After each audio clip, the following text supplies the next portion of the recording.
You know what that means then. We're just going to have to jump right in. Fire away. Let's do it. I'm happy. Me too. It's been... let's go ahead and start it right. Welcome, everyone. Ben has, despite great advice to the contrary, returned. And we're going to be talking about a few different topics tonight. It's good to see you, man. It's good to see you. It's been a while since I've actually physically seen you. Right? I've been seeing you on the live streams, but nothing in person. It's crazy. It is. You look good. You haven't gained like the corona weight or... I'm holding steady, at least. Yeah, yeah. And I don't see the scraggly corona beard like I went for. That was fun. I'm bathing and trimming of the beard. I got to get back into bathing. Yeah, I knew I was missing something. It's tough to go back to it. Yeah. Oh, my goodness. And I'm always jealous of your hair, but that's just because you have some. That's right. Right. All right. Well, enough, flattery, right? Since we last spoke, I mean, there was no way we saw the next couple of months coming. No. Because we recorded in January. Yeah. And here it is, June, coming up on the end of June. Yep. Don't know when this is going to come out. It might be July, might be tomorrow. Who knows with the way I like to edit sometimes. And I mean, January, we were talking about what it was like being a pastor. That's right. Like day one. And I couldn't help but think this had to be like day one all over again. What's it been like as a pastor? How are you coping with this? And what is the hardest thing you've encountered so far about this? Wow. Yeah, it's almost like having in some ways, your job description completely rewritten, or maybe what you thought it was. Because at least for me, so much of it's dependent on being able to physically interact with people. Everything from, just counseling, discipleship, encouragement to people is best face-to-face, but then also like the more kind of public ministry stuff like preaching and that sort of thing. That's way easier to do when there's faces in front of you instead of a camera, and not even having an office to go into where I can kind of feel like I'm on top of what's happening among the people in the church. That was gone. All of my administrative help was gone because I didn't realize any of this was happening I was happy about quarantine at first because I'm kind of introverted and I was like, well, it's fine with me. But then I was like, I don't even know.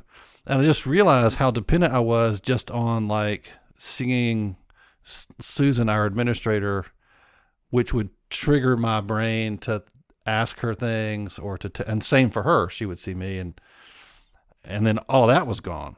And then I'm just sitting at home and then the kids are home. And so there's that complication where I don't have set hours in the day where I'm focused on one thing. Now I'm focused on 10 different things at one time.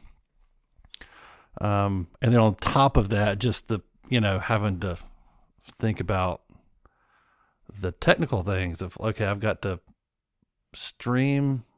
Do we pre-record and then release it later? Do we try to do it live? Where do we do it from? Where can we do it? I mean, it was just like all of that happening, what felt like in like the span of like 7 days. And I had, and on top of that, for me, it was, I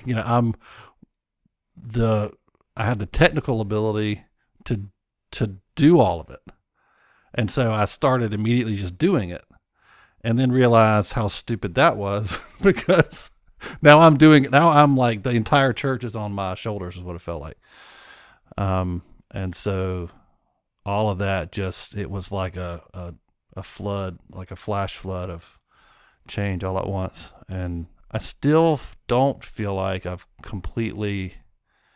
got my equilibrium back, but it's just like, it's too much. And then there's this kind of pressure from, I don't even know where it's from, like that, you have to not only be a statistician, because the government's lying to us, and so you're going, well, what do I do then?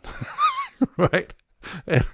And then there's, you've got to be an immunologist because Fauci's lying to us, and you have to suddenly be able to put all this inside of a Christian worldview all at the same time. It's just, so there's a pressure there, I think, that no pastor that I know of has ever been trained for or prepared for, to be able to understand charts and graphs and infection rates and then understand the politics. Do I listen to the governor? Do I not listen to the governor? Do I listen to the president? Do I not listen to the president?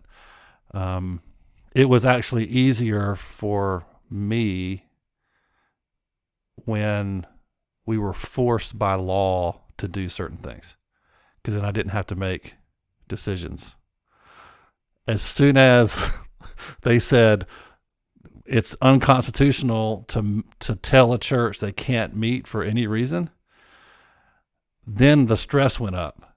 As much as I agreed with that decision, I was like, yes, that's great. Go Constitution. And then I'm like, oh crap. Now I have to own my decisions. And people were literally like, my phone started ringing. What are we going to do? What are we going to do? We're going to meet this week. Or we meet Sunday? We're meeting Sunday, right? And I'm like, whoa, wait, this is Friday. So it's been weird, man. And then, the racism thing, it's like, okay, now you got to, on top of solving the pandemic, solve it. Now you got to solve racism by next week. Why aren't you saying anything? Aren't you going to say something? What are we going to do? What are we going to do? Silence is violence. Yeah. So now you're acting, right. Now you're being pushed in a way, unfortunately, if you haven't articulated your beliefs and just you're really thought it out, mm-hmm. Now you're getting that pressure to say something Yep. before it's ready. Right. And that's never good. Never. Especially when you're speaking into, and it's the same thing with the virus. You're speaking into this environment now that is just a whirlwind of opinion. And it's not just like loosely held opinion. Every opinion is put out there with like it's life or death.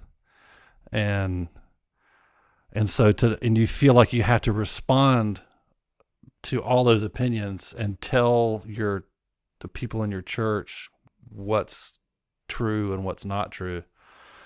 And that's, probably 20, 30, maybe less years ago, that was relatively simple to do. But now there's too many. And so I have to kind of say, I can't try to keep up with all the opinions and have an opinion about the opinions, so that when somebody asks me, what do you think about that guy's opinion, that I'm able to you can't do it. You just have to throw up your hands and say, I'm just going to focus on what God seems to be putting in front of me to focus on, and that's it. Yeah, because before you know it, you're going to be asked about the leader of QAnon, or right. What's your opinion on Chaz leaders right. number 2, right? It's like, exactly. Because the information's out there and we're getting inundated with it. Yeah. And to your point, it's focused because of what I've learned about digital marketing and the way that the algorithms are just sharp. They'll figure out what mm-hmm. presses your buttons. Oh, yeah. And usually it was intended to buy something. Well, I say originally. I think it started off as propaganda, and they figured out how to make it legal. It's kind of what I'm wrestling with right now, because the power there is just insane. It's way too much power. And so every single person on the planet is now, not only are they having all their buttons pushed, but they're mm-hmm. tired. That was something that you and I talked about last time too, which was fun. I hadn't had a pastor on before, and I was like, all right, well, it's going to have to be a 4-hour episode probably, just so I can get him tired enough to where I know who he really is. Right. Because when you're not tired, you can pull off being polite or, tolerating people that you disagree with. Mm-hmm. But have like a real deep-seated bitterness against, you don't have to address it. You can just fake it long enough. And I'm seeing we're all getting so tired. We're buckling. We're starting to show who we are when we're tired. And it's neat to see who's shining. Mm-hmm. That's been really encouraging. But the level to which people are breaking, I mean, we talked about this, a guy that I know well, holed up in his house. I mean, and this is a very genteel guy, super friendly, but all of a sudden he was barricaded in his own home, threatening to hurt himself and others. And he wouldn't have done that if we weren't quarantined for 3 or 4 months. Mm-mm. You know, it's just, it heightens all of that stuff and brings it to the surface, and you should deal with those things, right? But people are being forced to deal with them in an atmosphere that is not conducive to their success. Mm-hmm. What are you seeing in the church body? And I don't just mean in your church, but just kind of across the board. Is it creating a set of extremes, or is it kind of everybody's tension rising together? What's happening? I think it seems like it's just revealing like you're saying, it's revealing what's actually there. And so for example, if at least right at the beginning of, a couple of weeks into all this just time at home, I was talking to people, and it was a common thing. Almost everybody I talked to on the phone would say, the right before you get off the phone, when that one moment of real honesty, they would say, "Oh, hey, I just wanted to ask you, it's like really hard getting along with my spouse right now, and because the things you could avoid by going to work or being busy that annoyed you a little bit, but then by the time you got home at the end of the day, it wasn't really emotionally at the forefront anymore, and you could just not, all of a sudden that escape is gone, and you have two people stuck with who they are and what their relationship actually is, and now they're having to face it. And that was common. It was unreal how common that was. And like the first step in dealing with that is recognizing this is not a fluke that will go away when the virus goes away. This is actually the reality that I was not being confronted with until now. I think that's happening, and people's the fearfulness of not having control over my income or my health or whatever it is, people are actually really afraid of. Like, I always think of it like that moment right before you fall asleep at night, and it's dark and it's quiet and there's nothing to distract you. Whatever it is gnawing at you. That little monster just came out to play for everybody. And then there's people that you realize are just really strong, and maybe they didn't know it, but they're finding out that they're totally fine. And I think that to me, it's just exposing, the reality of what's actually in people's hearts. I've got True Colors stuck in my head right now. Yes. It's just playing on repeat now. Because I mean, it's really what we're talking about. Don't sing it, or YouTube will. I'm not. Yeah, I'm just mentioning it might pull it. Yep. As long as I don't put "Flat Earth" in the title of the video, though, I It'll shouldn't be run into any unrestricted. restrictions. Because That's right. I could not believe that. And that brings me back. I was going to ask you about. You mentioned the government is lying. Fauci is lying. Was that's the perspective, or is that your perspective? I don't even know. I think that's one of the big questions. I think we know at this point they've lied to us about some things. I'm not super clear on what they've lied to us about and what they haven't, what they've just withheld and haven't. Fauci admitting that they said don't wear masks because there was a mask shortage, but they didn't say is a mask shortage. They said masks don't make a difference. That to me is an incredible admission that just sort of went right it's almost like for a lot of people, it just went right by them when he said that recently. And so that to me is that's a lot of the fight going on to me culturally, is there's like a worldview shift happening where there's so much, maybe it's because there's so much information, there's so much distrust of any kind of authority, anybody that speaks with any authority and says, this is reality. There's this, I don't know about that. And the problem is they're right enough when they, like Fauci lying, they're right enough that it discredits and it bolsters their opinion that no one can be trusted and we can't know anything. Therefore, I'm just going to shrug my shoulders, and that brings on, I think, a tremendous amount of depression. And when you feel like you can't know anything, or trust anything, and that's a scary situation too. And it's a hard thing, I think, in the church. You know, it becomes really important to me to like say, okay, I have to be really careful that when I say something that's actually true, right? Which goes back to like, you know, why aren't you saying anything? It's like, well, I'm not going to add to the noise. I'm committed to that. And so I'm going to wait until I've sorted out this little thing that I'm going to say. And that I really believe it's true, because it's important to me not to violate people's trust, because I know that there are people that will believe what I say, scary as that is. Do you feel they are more likely to believe you as a local authority because they know you than maybe before? Mm-hmm. Yeah, I think that relational, like they know me personally thing adds a much higher level of credibility, but also that makes the risk higher.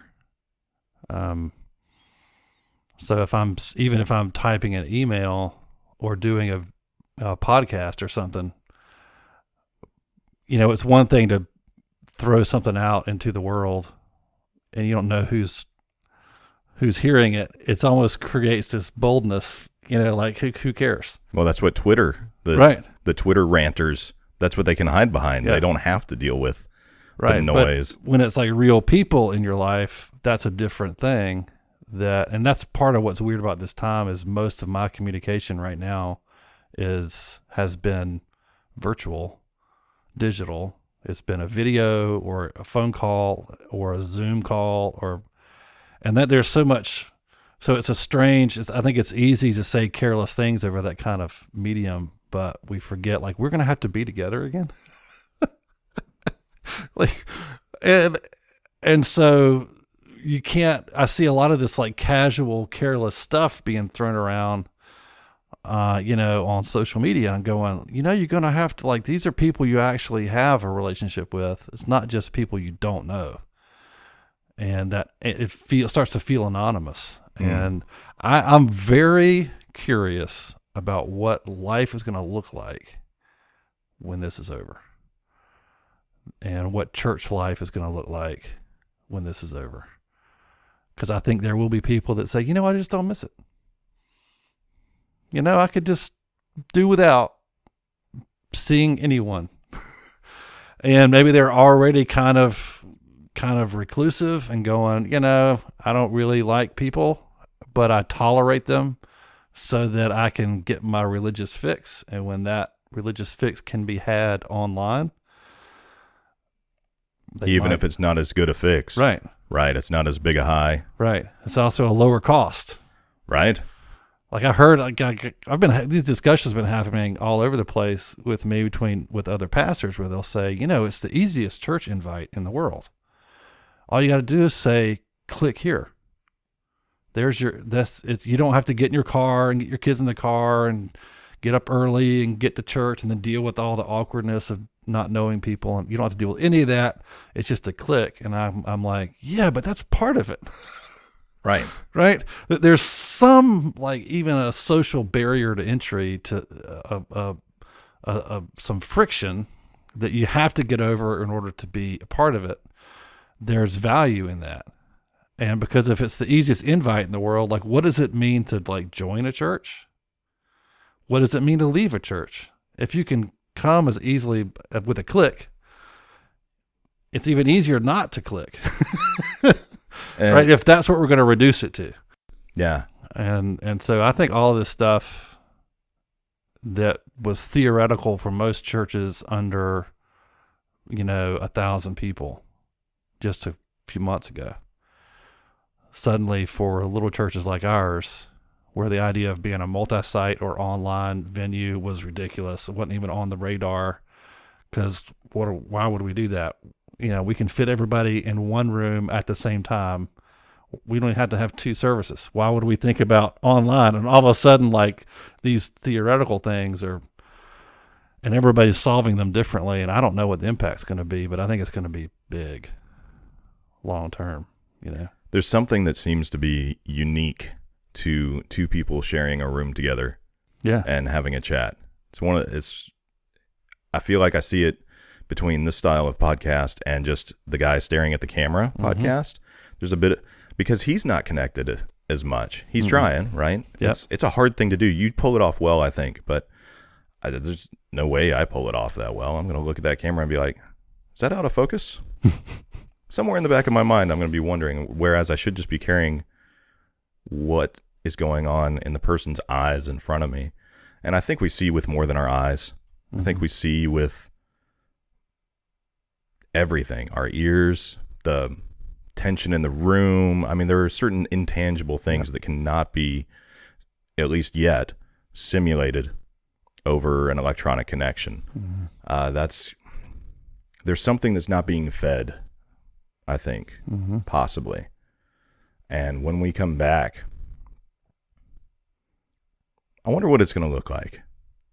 Like, the guy that got really comfortable with being mouthy online, is he going to walk away from church with a black eye one day? I mean, like, we're going to have to learn all this stuff over again in a lot of ways. But then again, I was at work the other day. This is the first day I've been back to work to do anything. We had a project that was unavoidable. And it was like we never left. And that was a bit disturbing. It's like, are we just going to forget that this happened? Yeah. And it's so common, I think, for us to go through a major tragedy or a major life-changing event as a society. I mean, think September 11th. The reason we kept saying we'll never forget was so that we wouldn't forget. Right. Because we do. I mean, it just doesn't take long. And what's it going to look like when we forget that this happened?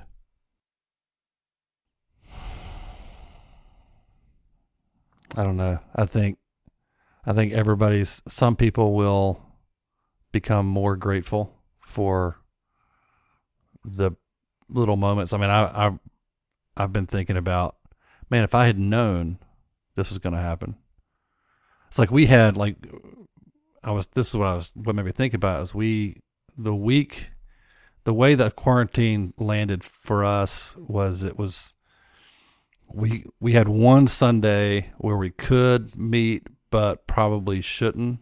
So it was real vague at first. And then that next week, it was it. Like I said, you can't. And so we were trying to decide if we should meet again. And there were lots of churches that weren't. And we decided just to go ahead and do it. Right? I didn't even know what was going on hardly at that point. It was happening so fast. So let's just do it. And it was probably, from a wisdom perspective, was a mistake. But I'm so glad we did. And I remember after that meeting questioning whether or not we should have done it. Because we had people come that were very much at risk and shouldn't have come. And when I saw them come, I was like, oh, no, we shouldn't be doing this. But it was too late. We were halfway through. Yeah. But now with a little more perspective, I'm so glad we did, because I would have hugged some people, and lingered a little longer, because even just seeing your kids tonight, I was just like, oh man. Yeah, Charles was a few weeks. Well, no, when we recorded, Charles wasn't born yet. So we actually recorded in December and it released in January, because I was at the hospital after he was born with my laptop editing our last episode, trying to get it finished. Because I was like, if I don't push and get this finished, it's not going to happen. And sure enough, I went 4 months without releasing anything after that, just because, I mean, new parent and whatnot. But And now he's just And a he's- big old ham hock, man. He is. He's 5 months old, and It's crazy. it is insane how And big so, that like, boy got. That just have seeing two them. daughters, and then him. Yeah. It's huge. And then the girls have grown. Like, what was that like for you? What did it feel like when you saw them? I almost started crying. I thought I saw that. 'Cause when they Single when your- man tear. when your girls go, Ben, and they came running over, I was like, that's I've missed that sound of just people being glad to see you, and especially the kids. But grown-ups do the same thing with each other. It's just not quite as free, those things like you're describing, like there's no substitute for unless you're together, and it's intangible. But by somebody's face, the way it lights up when they see you, that they're actually genuinely happy to see you, and it's not a pretend thing. And it's so subtle. I don't know how it's hard to quantify it, but you know it. And when you are a part of a community where there are multiple people, at least, that genuinely light up when they see you and are happy that you're there, and you don't think about it until it's gone. I miss that a lot. And my soul needs it. And so to not have it. So I think that's, going forward, I think some people will be super grateful and value it more, and maybe other people won't. But again, that's just revealing what was already there. It's not like we've added some element. I think it's just exposing what we actually think, what we actually believe, what we actually feel, So yeah, I'm looking forward to it. Personally. Did that sudden, because it happened so suddenly. We went from meeting, and some of the congregation makes it every week, some of them don't, to next week you are not going to see this. Mm-hmm. That sinking feeling, you don't know when it's going to be again. What has that done to feed the depression monster that we struggle with? I think for the first Sunday, I was just focused on getting the technical stuff right and figuring that out. So I was very distracted for a week. The next week we had to move into my house, so it's the same thing. I had to figure out how to do Sunday from my office at home. But then I think about the third week when we sort of figured that out and I was no longer distracted, and I realized that the awkwardness of and the difficulty of trying to do what I felt responsible to do with 90% of my tools for doing that taken away from me. Okay, you're still responsible for this. In fact, that responsibility is increased in some ways with all these new vectors that I've got to sort out. But your tools for handling it that come naturally to you and make things easier for you to are gone. And that's the responsibility, or missing your responsibility, falling short of your responsibility is like a huge trigger for depression for me. And so that's when my head started spinning a little bit, and I was going, okay, but just going to buckle down. We're going to get this done, and then your resolve starts to weaken because you're fighting an uphill battle constantly. And then it's all in my house. So I can't just walk away from it, physically walk away from it. It's right there. And my usual tools for dealing with that feeling, which is getting out of it. Having a delegation party. Right. Having a delegation party Mm-hmm. and connecting with people, forcing myself into conversations that I'm unmotivated to have because I'm depressed about it. And then feeling the relief of that. It's almost addictive to be under the cloud of a mode of depression, and then to be in the middle of a conversation or a group of people or some situation, and all of a sudden it's like the sky clears And that's a wonderful thing. And that's taken away from me. And so that was a difficult, this maybe 4 weeks after this started. It took me a little while to pull up out of the nosedive, and it's still like Monday mornings, which is today. Yeah. It's just lurking there, Mm.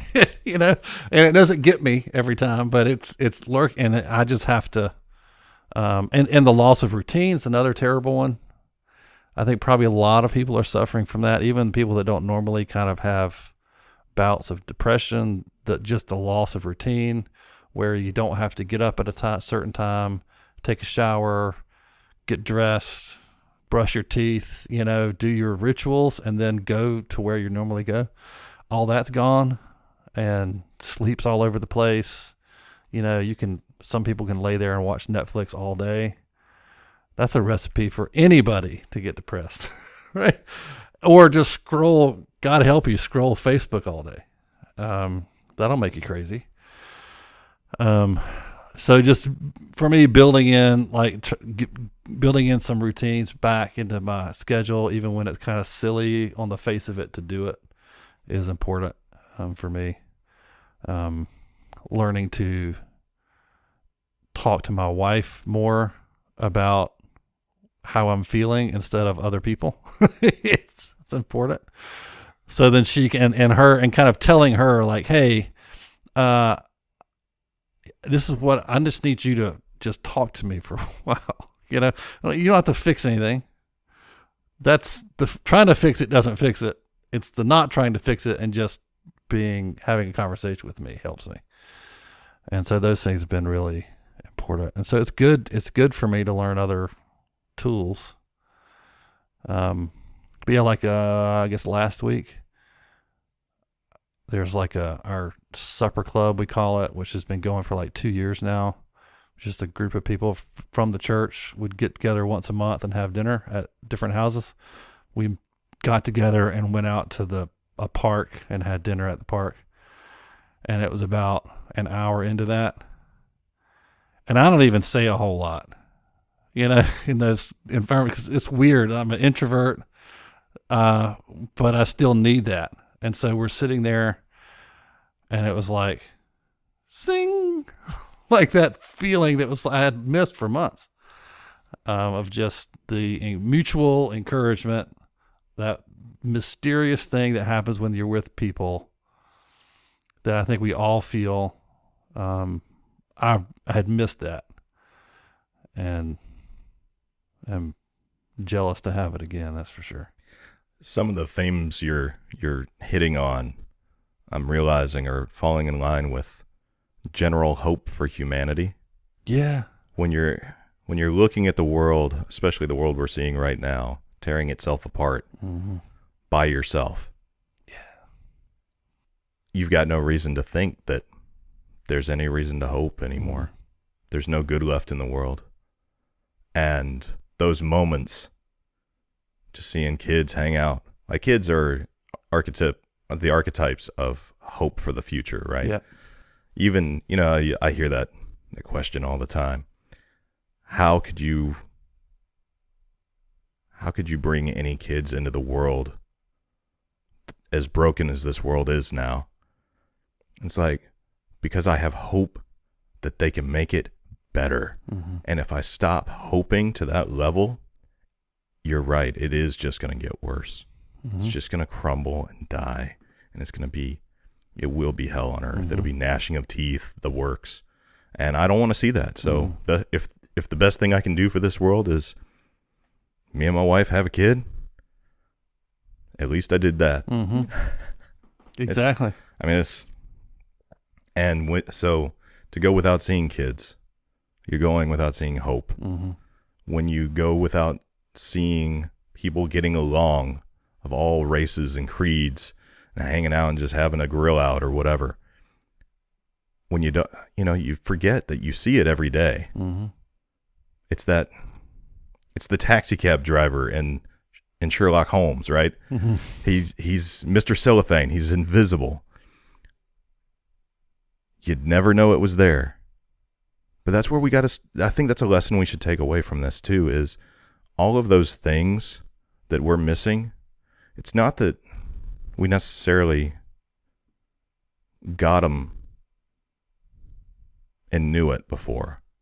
Mm-hmm. We're having our eyes open to the good that's in front of us every day, and how that should be fostered and treasured and encouraged, I think. Mm-hmm.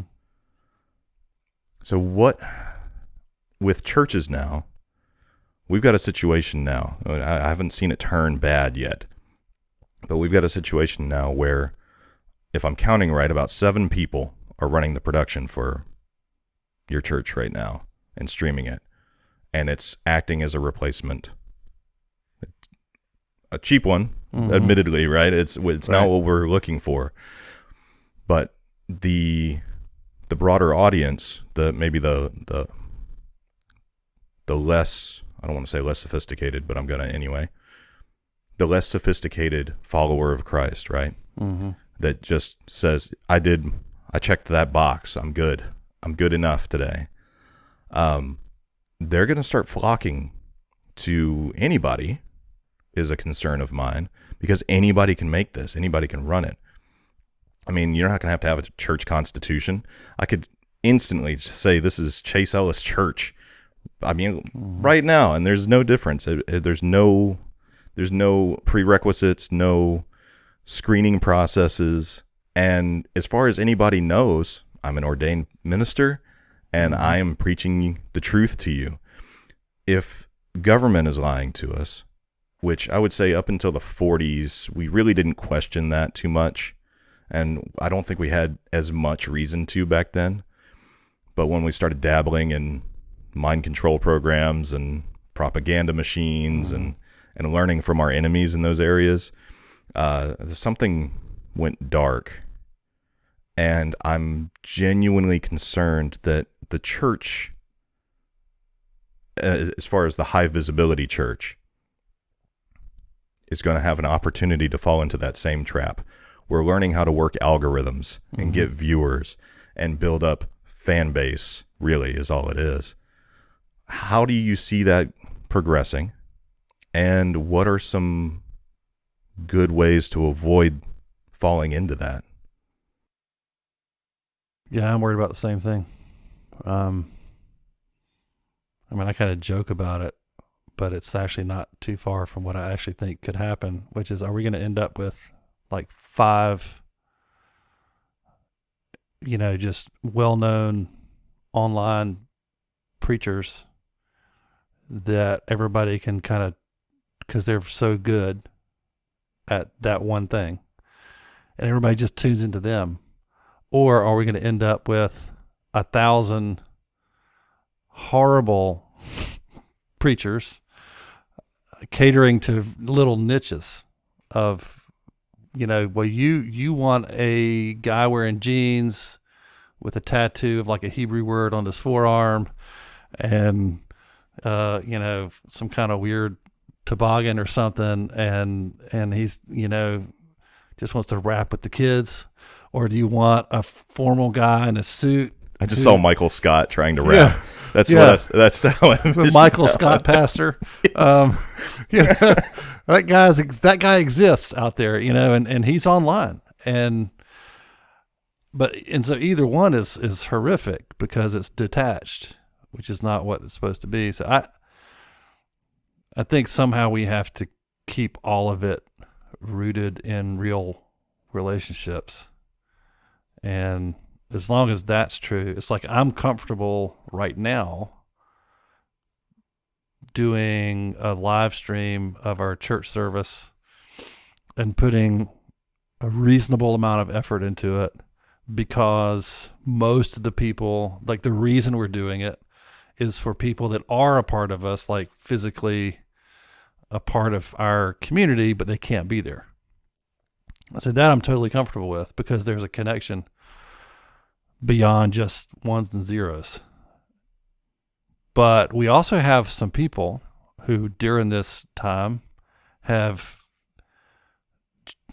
fallen in through, maybe somebody shared it on wherever, or who knows how this happens, but that I'll give you like two examples. One is somebody who had never heard of us, and somebody shared it on Facebook, and then that person shared it on Facebook. So this person's like maybe two steps removed from, like, relationally from us. They've started coming to the Sunday morning live stream in the middle of quarantine, commenting, saying hi, people getting to know them, a whole thing. And they're planning to actually come physically at some point. So that's, to me, that's an interesting, they're local. That's an interesting positive to me. I'm happy with that. Another example is somebody who lives out of state, and I know them personally. They visited before when they've been in town, but they live out of state. Their church is not doing much online right now. And so they've been joining us online on Sundays. Do you feel like the mistress? Yeah. Is that how it feels? Like they're married to this church, but they're cheating on their church with me? And so it's a weird zone to be in right now, and I'm kind of okay with it right now because of the situation they're in. It's like, okay, their church, for who knows why, but their church can't do much online or won't do much, whatever. And so they're just doing what they can. Okay, I'm fine. I'm okay, but I'm nervous. Sure. Because what about when it's over? What about when the church they're committed to begins meeting in person or whatever their next step will be? What are they going to do? What do you think the line's going to look like where what we've put in place to maintain unity becomes the very thing that's dividing us? Mm-hmm. How does that look in your mind? Terrible. Well, that's the result.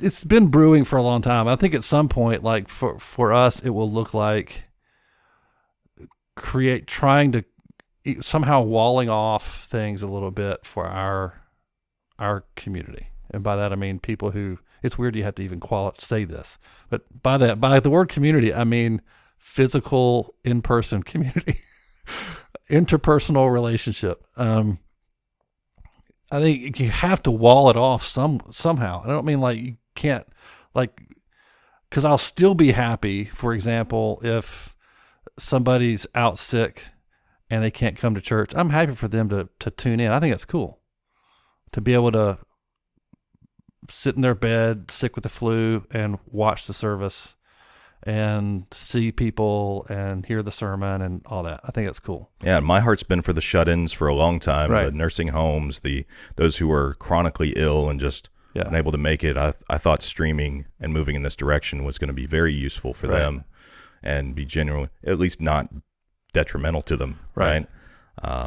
So yeah, I see. But I'm not interested in a system of competition between my sermon, for example, and the sermon of the pastor in Idaho, who's also trying to just be a good pastor to his church. And all of a sudden it's like, well, I really like him better. I'm just going to tune into his.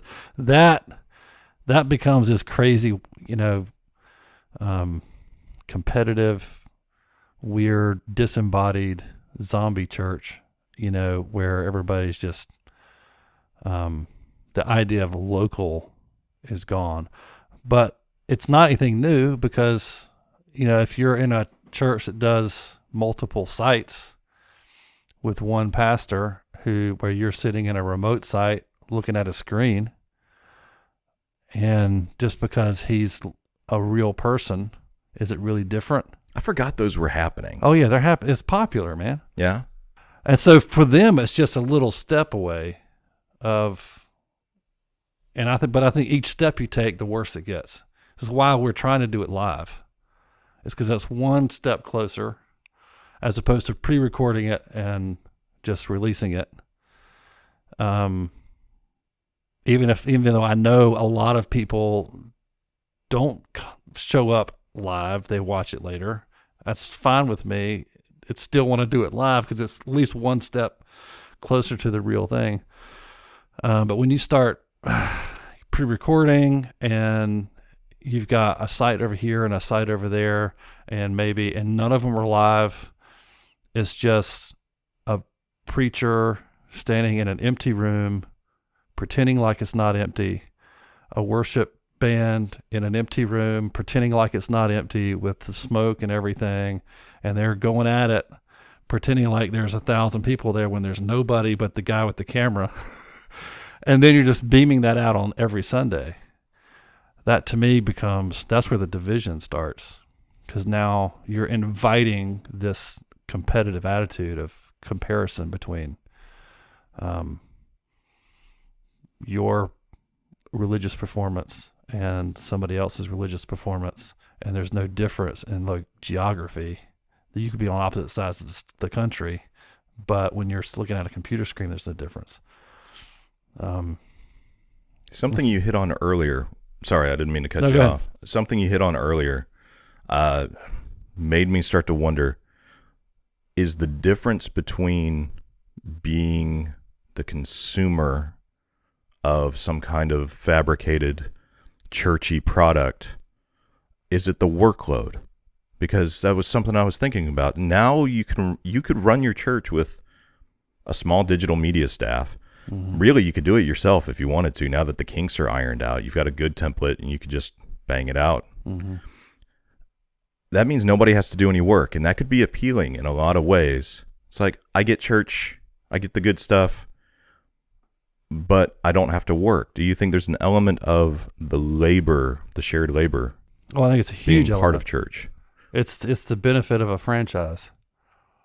I want to open up a fast food restaurant. Well, I can go and I can do the hard work of inventing all the processes and everything to make a fast food restaurant efficient and, all that. Or I can just pay a bunch of money and get all of that in a package and set it down and then just feed it with all the things you tell me I have to feed it with, and it works.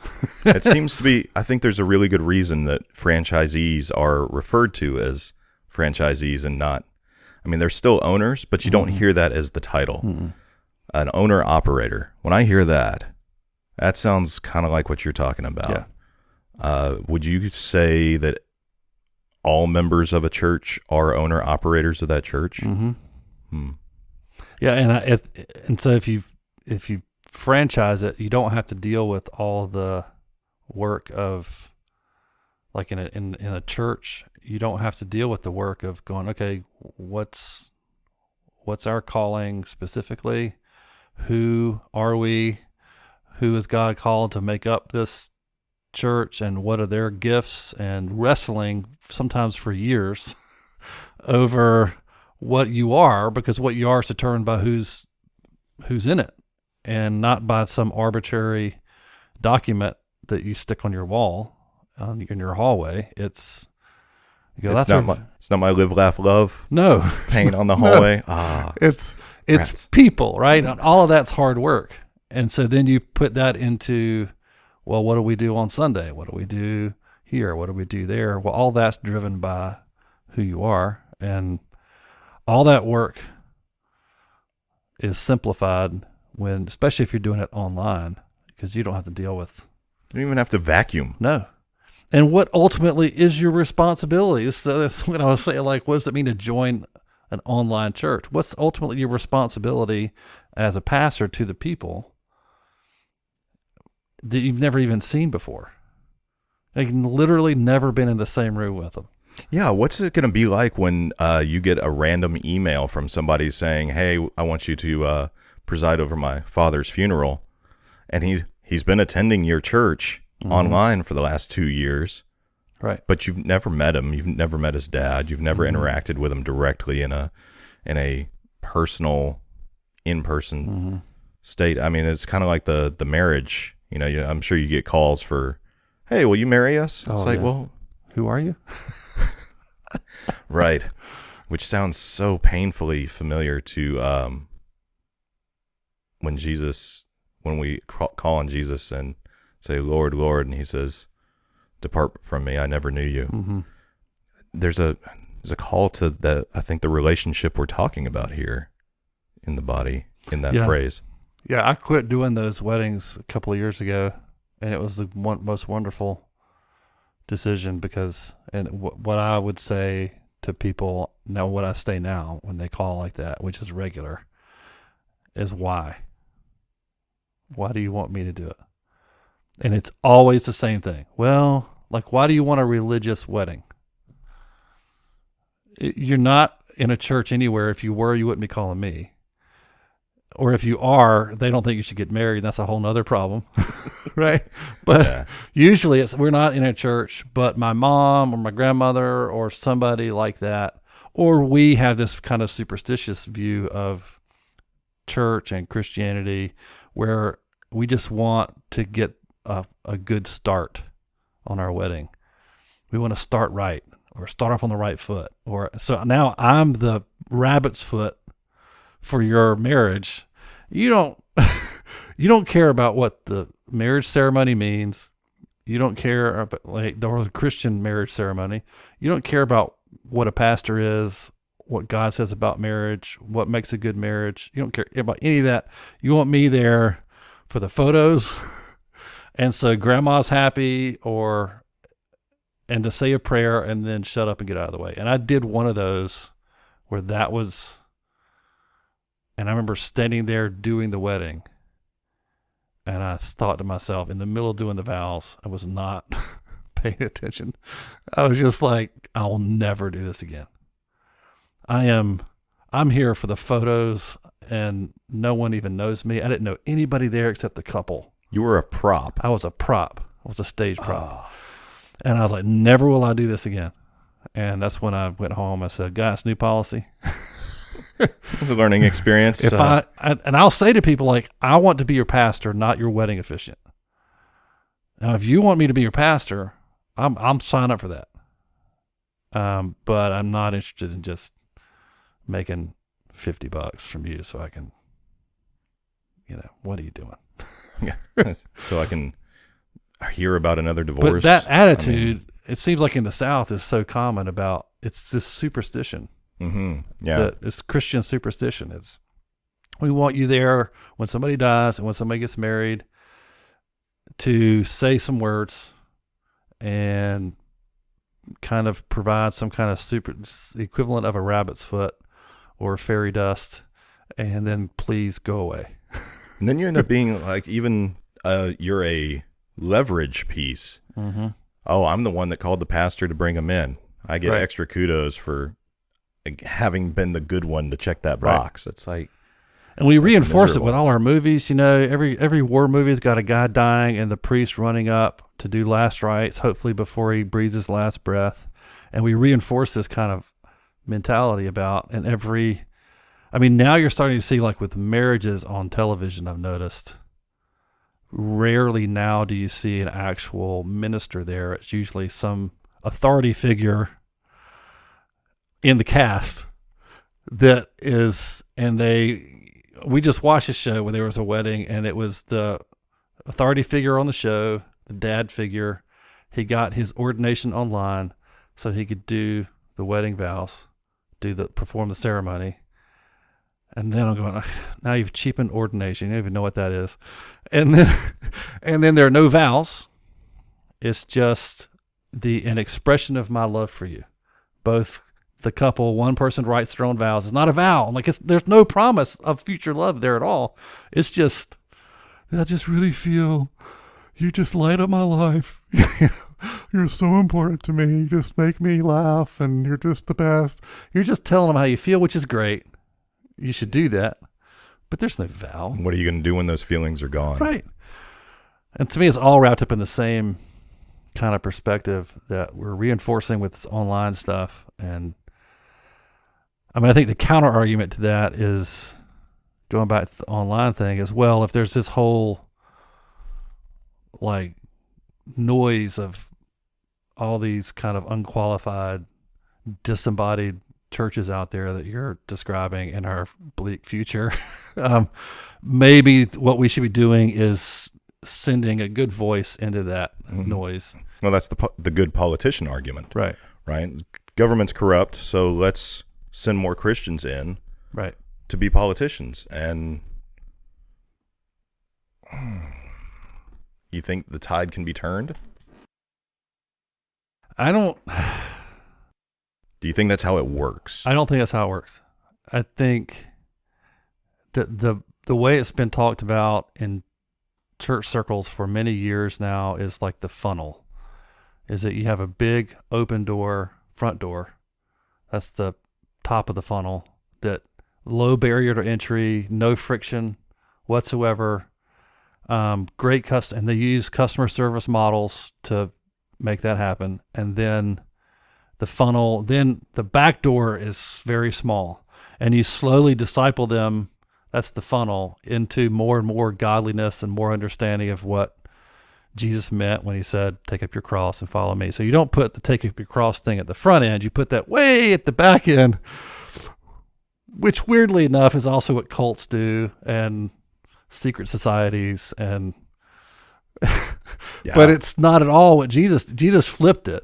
Right. Right. And he put the tiny end of the funnel up front, and he said he made it really hard and confusing, and said crazy things like eat my flesh and drink my blood, and was constantly trying to thin the crowd out and offend people so they would leave.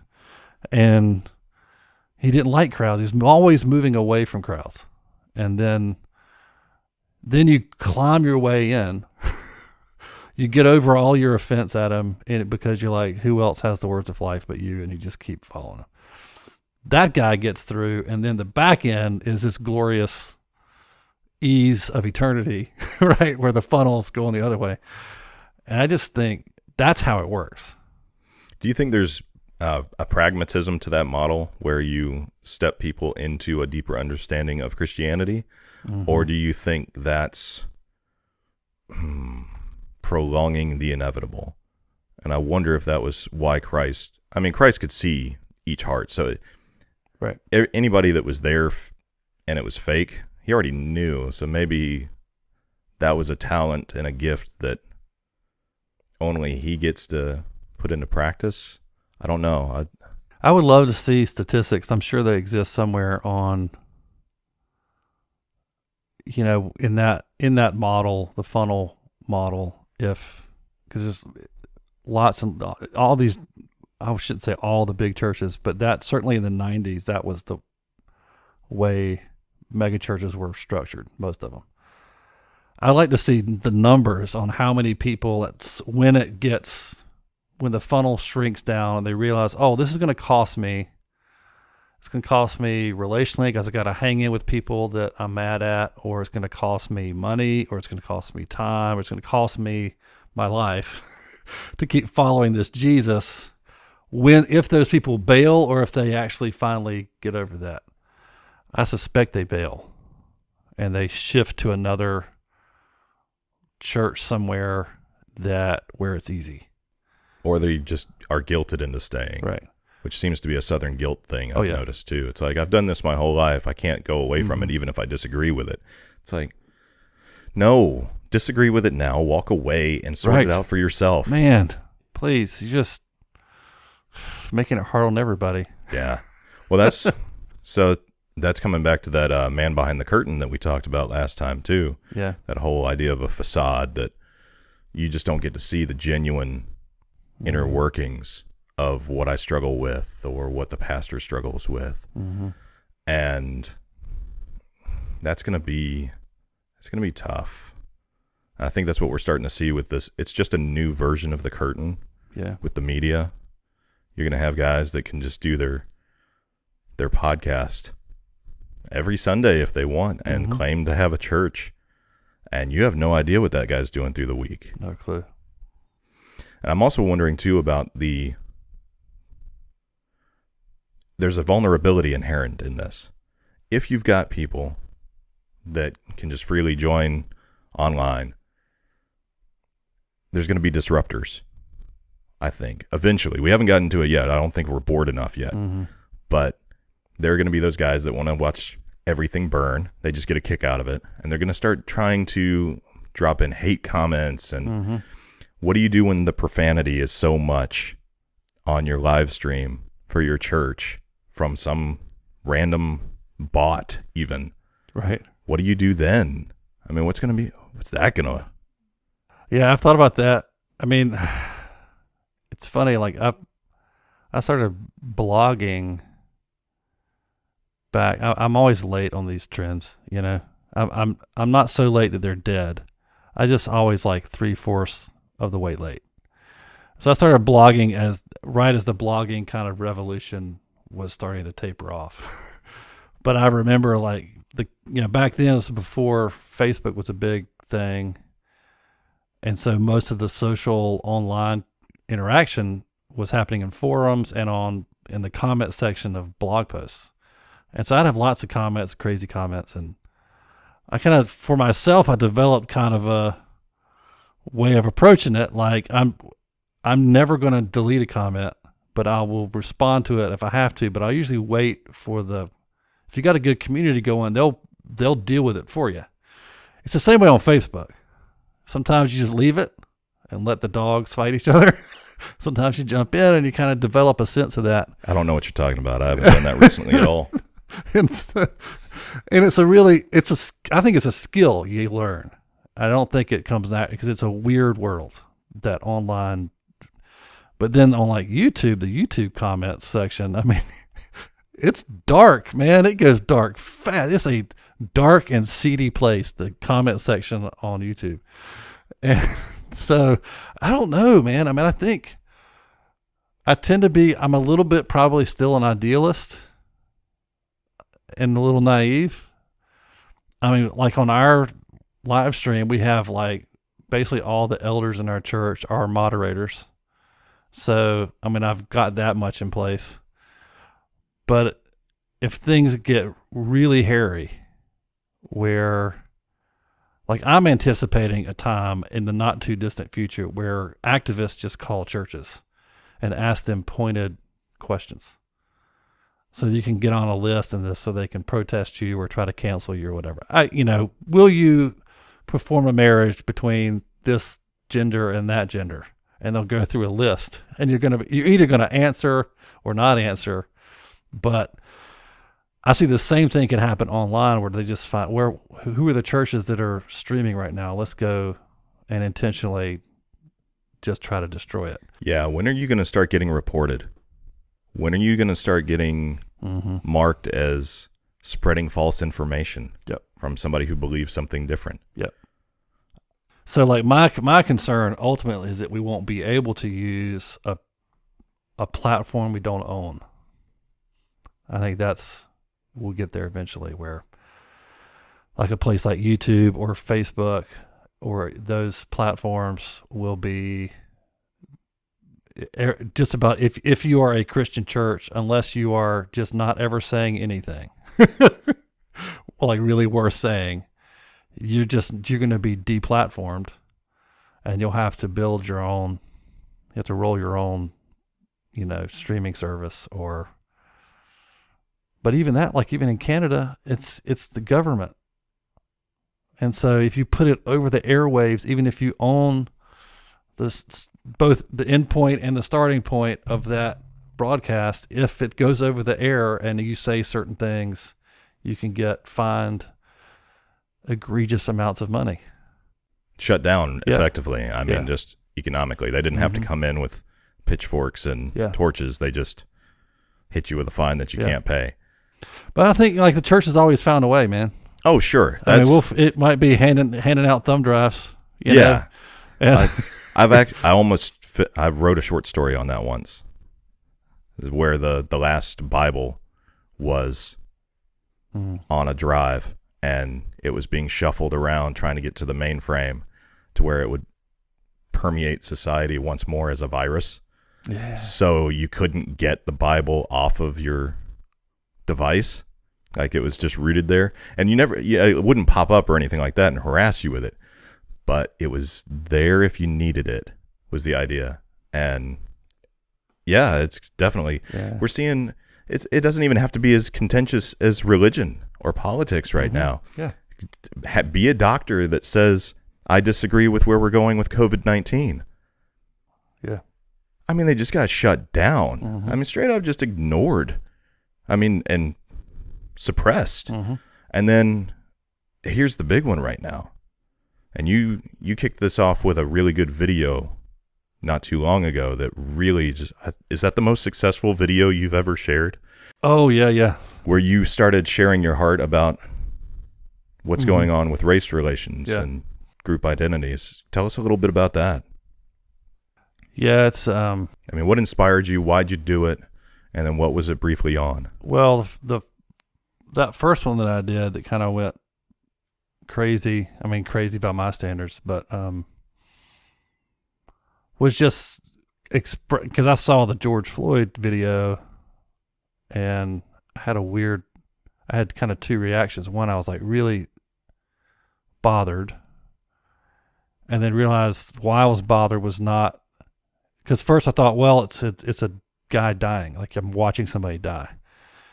And Which is terrible. Yeah, I mean, which is awful. why are we watching that in our living rooms Right. now or offices? But yeah. And I thought, no, that's not why I'm bothered by that, but that's not what's grieving me. I've seen that before, and I know what that is. But it was the guy with his knee on his neck and the coldness on his face is what was getting me. And he was trying to act casual about it. And it was just a crazy, I'm looking at, like, studying his face, watching it because I know what's happening. And I'm trying to look at the guy, searching the guy's face for some sense of awareness or empathy or even understanding and there's just, all I see is this attempt to look casual with his hands awkwardly in his pockets, and it was bizarre, and it just really grieved me. And so that's kind of what motivated me to, and then I started seeing the riots and here in Greensboro even, and something about the video came close, because seeing that this was, I wasn't watching riots in LA. Mm.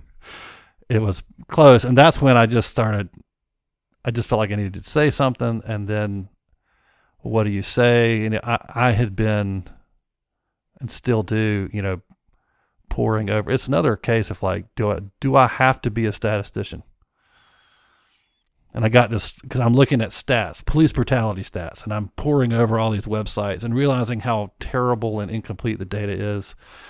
And then I'm going, oh, well, how am I supposed to know what's going on? How am I supposed to get how am I supposed to have an opinion about this? That's the pressure. Have an opinion about it, about everything.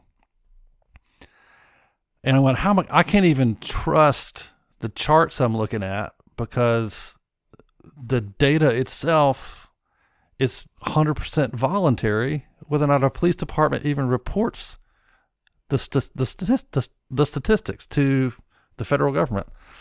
And so now you got all these individual people, journalists and activists compiling data. Well, now they've got an agenda. And so what are you supposed to do, right? So you just sort of, and I felt this deep frustration coming off of watching that video. And I kind of came to this point where I just started thinking about how did Jesus deal with stuff like this? He didn't have the internet. He didn't have charts and graphs and all this stuff. What did he do? What did he actually do in practice? He just went around and listened to people, and he would just believe people.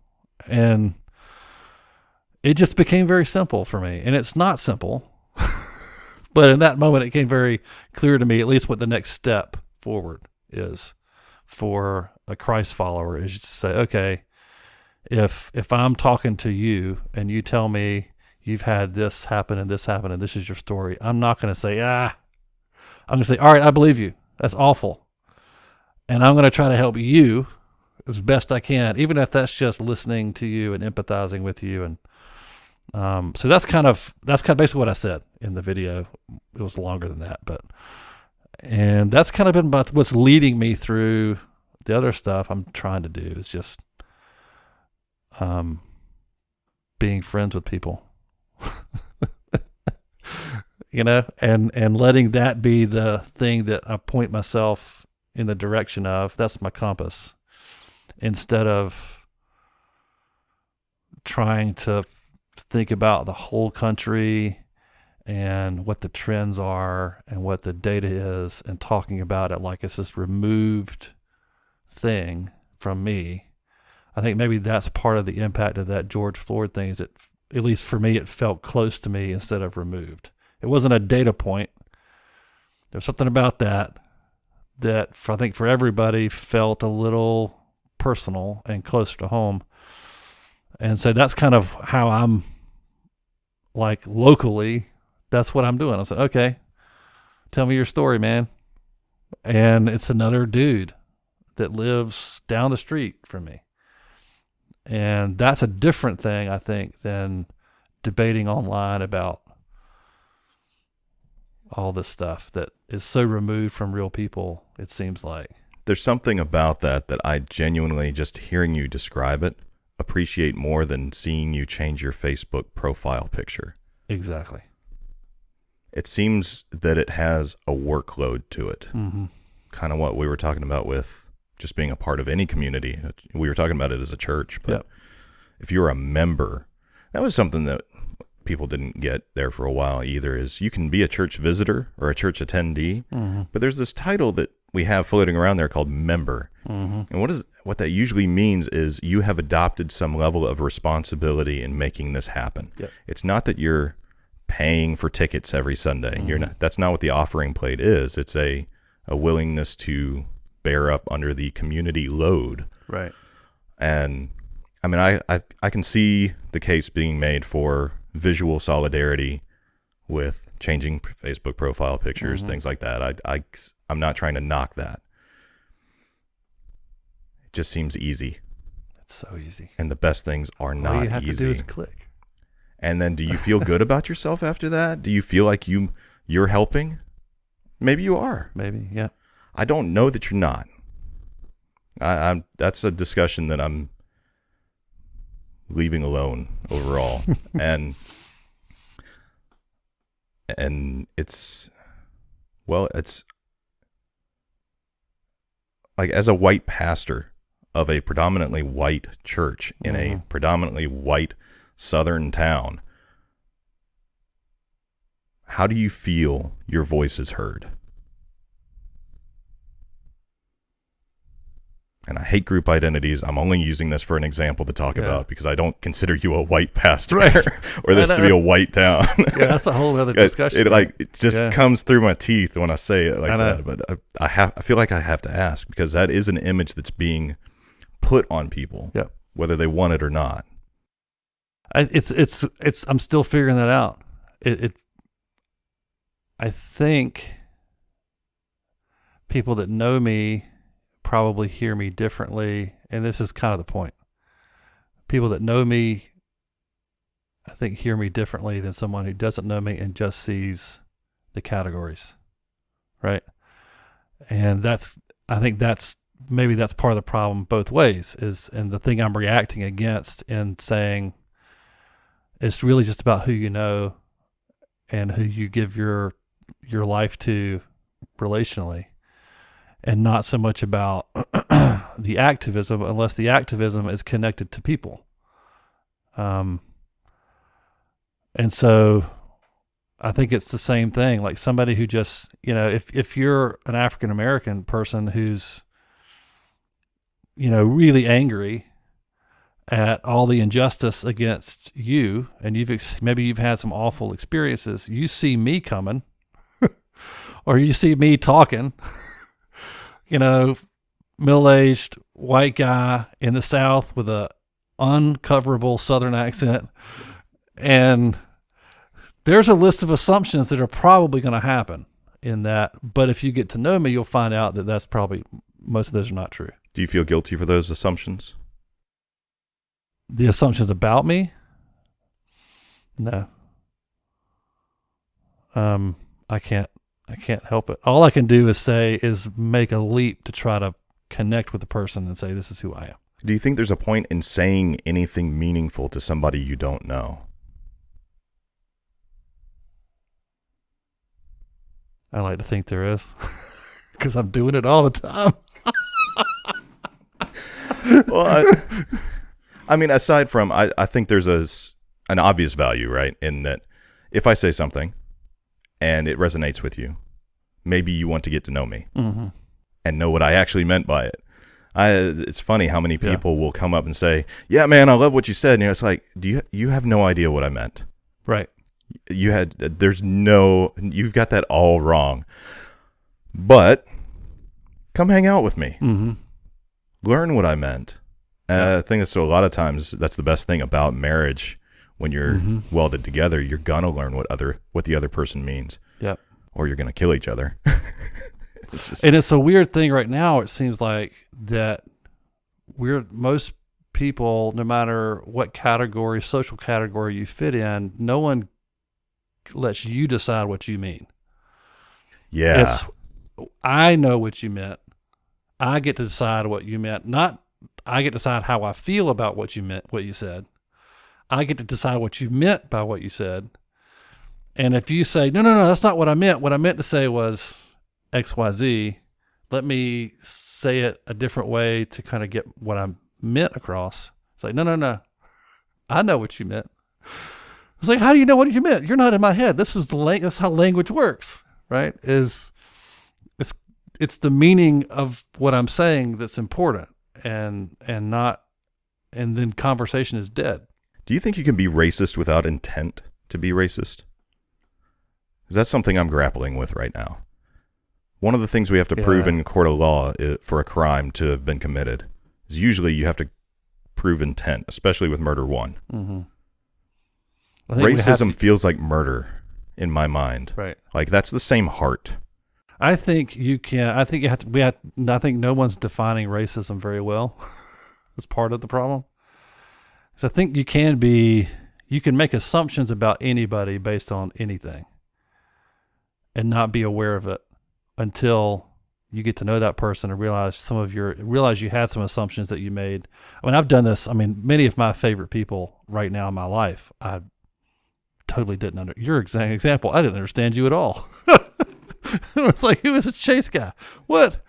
But I was intrigued by it, and so there's a. It's like a train wreck. Yeah, I think that's. I think that's a normal part of how relationships work. I think that stuff can be. You can do that without knowing you're doing it, and I think a lot of people do that. And so you can do that about a person based on all kinds of stuff. I think that's a subtly different category from racism. And maybe somebody would argue and say, well, that's a form of racism. Okay, whatever, but they're different. They manifest differently. Right. Then the intent issue to me is super important. And if someone's intent is to say one thing or to express one thing and you've taken it a different way and you call that racism, you really need to understand what they meant. And that's more important. I'm seeing people give up friendships because of one statement. Right. You meant this. Right. I'm out. Mm-hmm. You're done. Rather than saying, I know you. You clearly don't mean what I think you mean, right? What do you mean? Right. And it's that humble element. Yeah. It seems that more often than not, we're seeing a loud disgust sensitivity response, not a virtuous thing at all. And I think that's been one of my biggest struggles watching us all tear each other apart is we've been cooped up. We're all tired. We don't know who to trust anymore. There's this whole, if the government lied to us about masks, right? Small things, big things. How much more are they going to lie to us about race narratives or, anything. And people are, just tensions are high and we're buckling under it and we're starting to wonder, we're just starting to react. Yep. We're being reduced to a primal response in so many ways socially. And plus we're out of practice. And we're on digital media where it's easier to posture and not have to get hit in the face. There's something about threat of violence in a discussion, which is an interesting study. I'm not going to get too far into that one because you instantly get accused of being sexist later. But it's a real thing. Like when I talk to you, you're a bit taller than me. Fists a bit bigger than me. I'm not going to be as impolite as I can be. Yep. Online, I'll be as impolite as I can get away with. It's tearing us apart. It is. Like, one of the things I've been thinking about is the idea of reconciliation, which is another big word everybody's using. And what does it mean, individuals, and how do groups reconcile? Because that's the racial reconciliation is like the big thing right now. And certainly an important element of it, because it makes me think back over all the years I've been pastoring and how many, probably hundreds of times, I've sat with two people whose friendship has fallen apart because of something that happened between them, and they're trying to fix it, and they're having a hard time.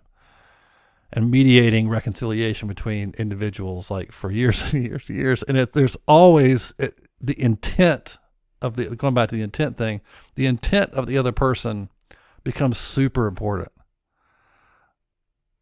And being able to say, okay, because usually it's that person loves me, but they said a mean thing or did a mean thing, and they hate that they did it.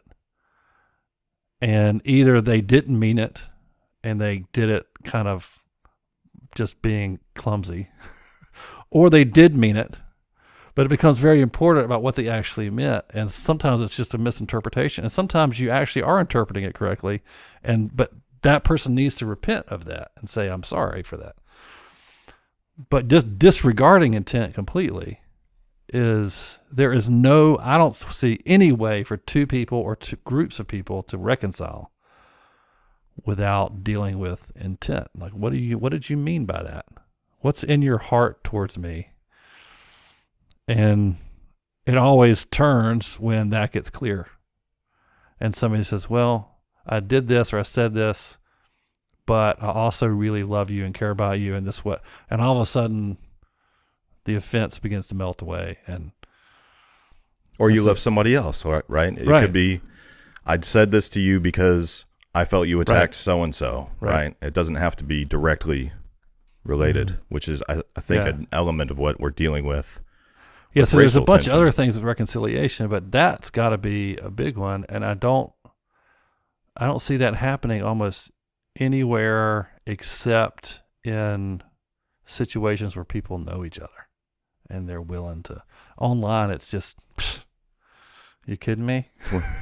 We need more Romeo and Juliet, which is going to sound weird, but go on. The Capulets and the Montagues, two warring houses. Right, yeah. It's the same idea. You've got two people that they get to know each other for who they are is really that whole story.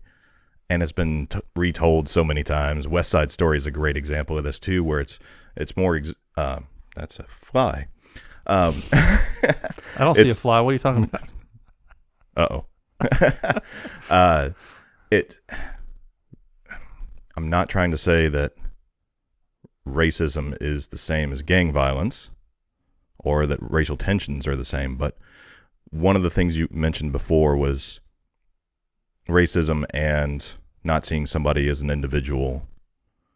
They're two different things in result, but the modus operandi is the same. The formula works the same way. You're choosing to see somebody at a lower resolution than an individual worth loving is kind of my perspective on that. Now, there are different flavors of that. So if we're going to say it's cancer, then there's lymphoma or whatever, we're going to go down the line as throat, mouth cancer.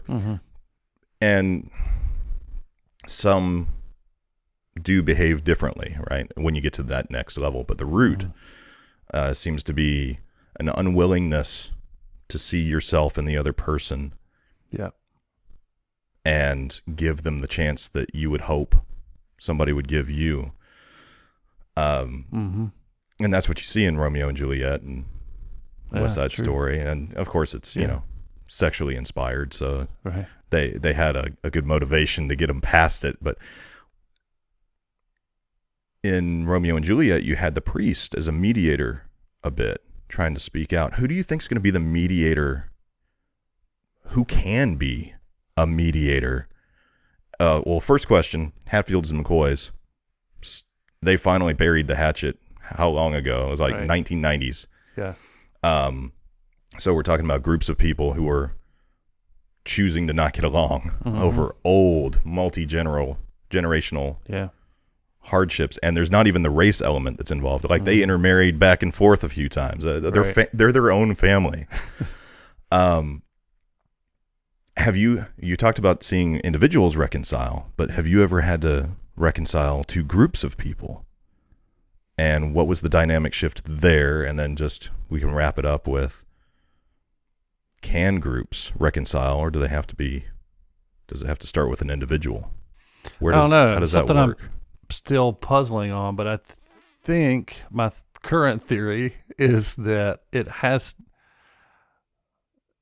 it's got to be, a real reconciliation is always going to be on the individual level. It's just that there's a tipping point in a group where enough people in that group reconcile with enough people in the other group that you kind of reach a point where it tips over. You kind of wake up and it's already been done. And the weak-minded, or we could say in a more positive way, the late adopters or the slow adopters kind of get sucked in because there's momentum. And so if it's if it's the Hatfields and McCoys, enough of the Hatfields, reconnect and forgive and reconcile with enough of the McCoys that the ones who are real begrudging either die out or get with the program. I think to me, that's the only model that's how I'm moving forward. Eventually it's going to be weird to be hating on the McCoys. Right. Like, you're going to be the outlier now. You're going to be that last diehard. Yeah. So I'm in this little pastors group in our town, and that's kind of our approach right now. Is we're doing this little dance where we're trying to figure out who can we all get along? Do we like each other? Like the high school dance, and the dance floor is empty, but we're tiptoeing out, and there's people that I'm connected with more than others, and we're just kind of figuring that out. We're talking about more and more personal, important things, but the whole vision for that is to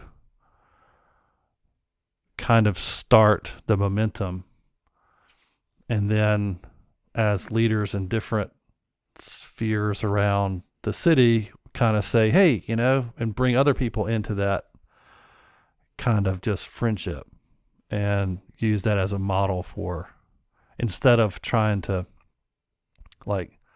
legislate it in some way, however churches legislate things to their churches, and to kind of force feed using the right lingo and, all that stuff that makes us all feel like we're doing something but doesn't actually do anything. And then we can go past it in a few weeks and, we solved racism in our church. It's like the guy who's, boasts about how multicultural his church is, when all he really has is a bunch of groups inside of his church that don't connect to each other. But they all show up on Sunday, and there's different colors in the room. So they go, woo, multicultural. We're not racist. But if you go to their covered dish dinner, you got the black people sitting over here, and the Latinos sitting over here, and the white people over here, and they've done nothing. And then the thing that grinds my gears the most, we didn't have enough black people there today. Right. As if they're a commodity, we didn't have enough tokens. Right. Of all, it wasn't diverse enough. It's like wait, what? Danger lurks there, my friend. You don't. It's that's what we don't want. We don't want that kind of thing where we just are trying to check off the right stats. Instead, try to move the needle relationally, and then let that happen naturally. And to me, that's more permanent, and that's more real. And it's at that point we're not looking at each other by these weird designations of color. It's funny, like the people I feel like that really get this stuff, even when they're forced in a conversation, like you did a minute ago, they were forced in a conversation to refer to someone by their skin color. They always say something like, they make a face or say, I hate to even do that, even when they're meaning it positively. And I think ultimately that's the goal. That's what heaven's going to be like. We celebrate those differences, but that's not who we are. And that's the goal. And I don't think reconciliation happens by, some declaration. There's a lot of, people doing letters and signing the letters and petitions. And to me, that's the same thing as changing your Facebook profile. It might not hurt. It might. I don't know. But is it going to do what we want it to do? I don't think so. I think the only way to do that is act like the church to everybody, One of the things I've had to stop doing, and I'm working on really hard, I'm not very good at it yet, is when it's a big topic, remembering that it deserves a long answer. Yeah. It deserves the effort and articulation and distillation of thought. And anytime you shorthand it,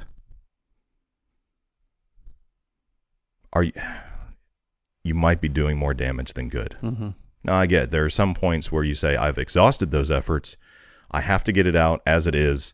Mm-hmm. Help me build it better, right? But that has to be the intent. It's admitting that it's inarticulate and we want to make it better. Mm-hmm. To say that a certain mantra is bulletproof, and if you argue with it or pick at it, that mantra might have resounded with you, but it didn't with me. Mm-hmm. And I'm trying to understand you better, and you're just going to label me because the only reason I wouldn't get it's because I'm evil. Mm-hmm. What kind of perspective is that? And it's getting worse. Yeah. Maybe we're just seeing it more.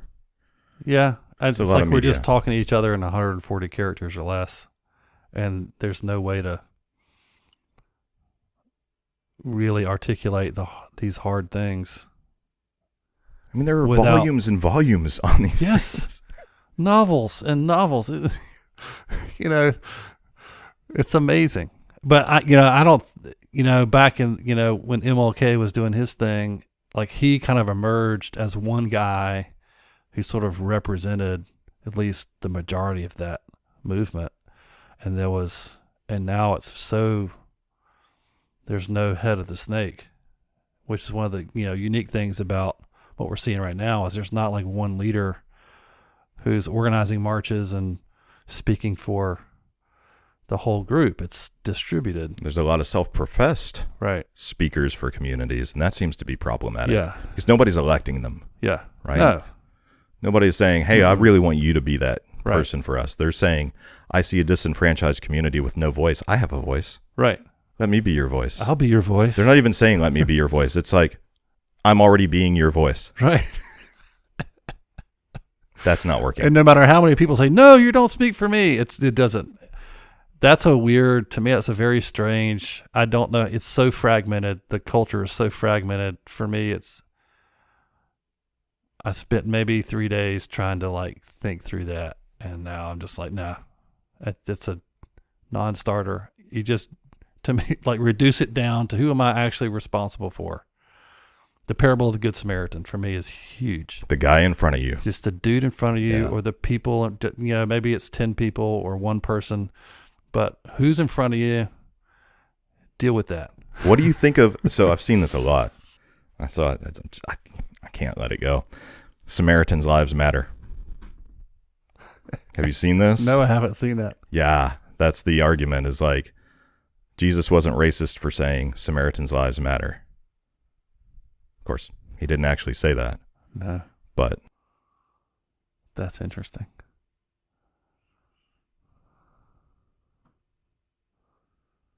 So who are they supposing the Samaritan is in that story? Because there's an interpretation happening there of that story. I wonder what it is. Off the cuff, what do you think it is? It's okay if you don't want to answer that one. Well, I don't know. I would say, like, if you're saying Samaritans' lives matter, to me, that would be the equivalent of saying whoever, because the Samaritan in that story is the rescuer. It's the guy who didn't have the obligation, like the priests and the Levite that passed by and did nothing. They were obligated, or were supposed to be the ones in the story that were the heroes. Instead, it's this hated person. So in our culture, like, who is the Samaritan? I guess that's the question. I think it's just indicative that people will adopt mantras Right. without ever looking into what they actually mean. Right. It's confusing. It's like if They ought to, it's like two things you have to figure out, like, what do you think that story's about? I mean, you've already missed a fundamental thing. The Samaritan is not the guy that's beat up on the side of the road. Right. He's the guy that was minding his own business, Right. and decided to help the group that thought they were superior, right? Because Samaritans were lesser than Jews in the culture at the time. It was terrible. And yet this guy who was lesser than, was he an Uncle Tom? Because what would be an Uncle Tom for a Samaritan, I wonder? Like, right. Was he the Samaritan is supposed to be the person you hate. He's a stand-in for the person you think is beneath you and has low moral qualifications. And can be the very thing that brings you back to life. Right. And so it's hard to know where there's just so much ignorance in that statement. I don't even know how to parse it out, because it's like, do you not even understand the story? Do you even know the story? Do you think the Samaritan is the one being rescued and you just don't know the story? Or do you, because depending on how you take it, it's like, well, you're saying cops' lives matter, or you're saying white people's lives matter, or you're saying black people's lives matter. I don't know what you're saying, because I don't know what you think the story means. Because you can't fit it on a placard. No. What you're really trying to say in your heart is, it's just trendy placards just don't do it for me. No. Sorry.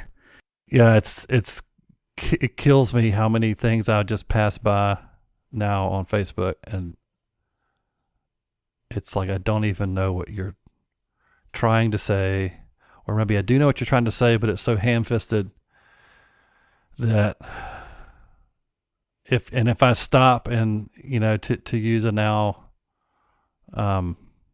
unpopular story as an illustration, but it's still a good one, is the tar baby. You take one swipe at, and you're going to get stuck in it for days. So it's not worth it. You just keep going. And I don't know. It just seems like there's so little useful dialogue happening unless you're face to face or in some approximation of that. I don't know. Sometimes I just want to bail on the whole thing. There's good reason to. Yeah. I mean, that's what we're missing right now with not being able to have community is the reasons not to bail. I mean, is the world a better place for Twitter and Facebook? I don't know. I do like that my grandparents get to see my kids. That's what everybody always says. Right. But the price we pay. Right. And that's something too that I see so starkly right now is I always believed that there's no such thing as a perfect solution. Mm-hmm.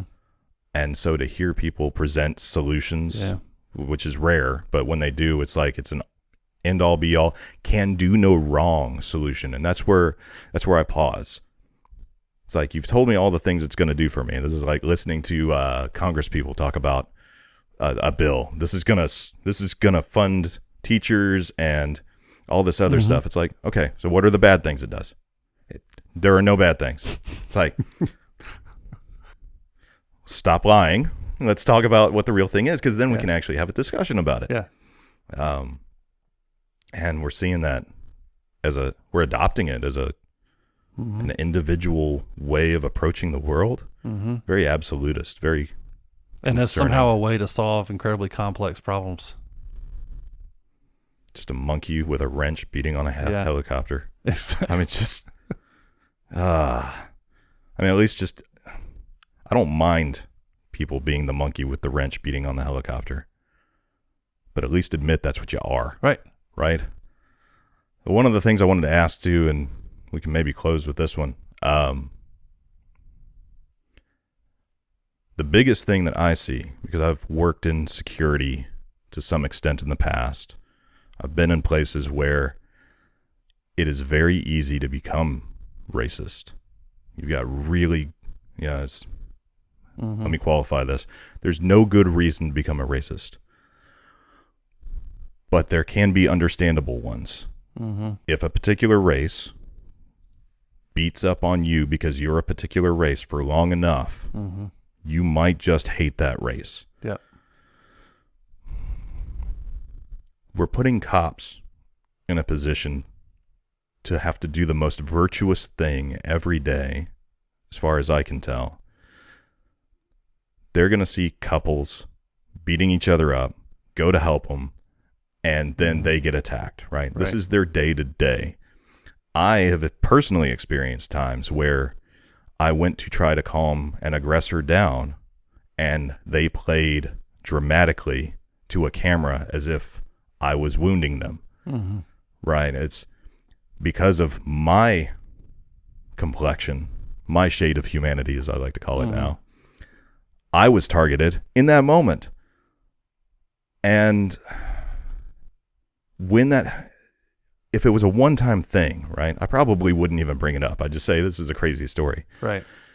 But it was happening to the point where it became a norm. Yeah. But tomorrow, there's going to be a bunch of cops that still have to go out and do their job. What would you say to them right now with all of this going on? Yeah, I think it's a huge problem. I mean, we've seen that with, with every major war we've been in, guys that come back with these, they've been killing people with certain level of melatonin in their skin for however long they've been over there. And that's the enemy. And then all of a sudden they're supposed to turn that off. And I think cops go through the same thing. I've talked to police officers before, and they talk about that. And it's interesting, like if you look at the statistics, what's almost not reported at all is contact rates. Like and it's the number you have to make a real correlation statistically between, like, let's say a police, precinct has way more violent encounters with black people than white people. Well, the next question you got to ask is, well, how many contacts is a given police officer, is that police officer having with people of that color, so that you can correlate them? And that number is almost not anywhere. But to me, it's huge, not just for the statistics, but it's to understand, like, that means that means this police officer is having, however many negative encounters with a black person every single day, not any positive ones because of his job. That's his interactions with those people are negative every day. And how does someone guard themselves against exactly what you're describing? Is a kind of unseen, slow, gradual perception, A jadedness, right, that festers. Where now every time you roll up on a car that has, and it might be a Latino, then you're having negative maybe you're down at the border, and every day you're having horrible interactions with people from Mexico. And all of a sudden you roll up on a car and it's got people from Mexico in it. And what's happening? His heart rate's going up. He's tensing up. Adrenaline's pumping, and he's not. And this is like, it's an autonomic response. And I think it's a huge problem that nobody's really addressing is how do you guard your heart against that, guard in your soul and even in your mind, your body chemistry from if every time I walk up to you, I slap you. And then, I mean, it's my older brother used to do this to me all the time. That's what it makes me think about is we'd pass each other in the hallway and he would give me a little punch in the stomach. As brothers do. He's a great guy, but that's what he used to do. I would have done the same to him. And after a while, it got where he didn't have to punch me in the stomach. Every time he passed me, I would just go like that and flinch, and he would laugh, And Pavlov.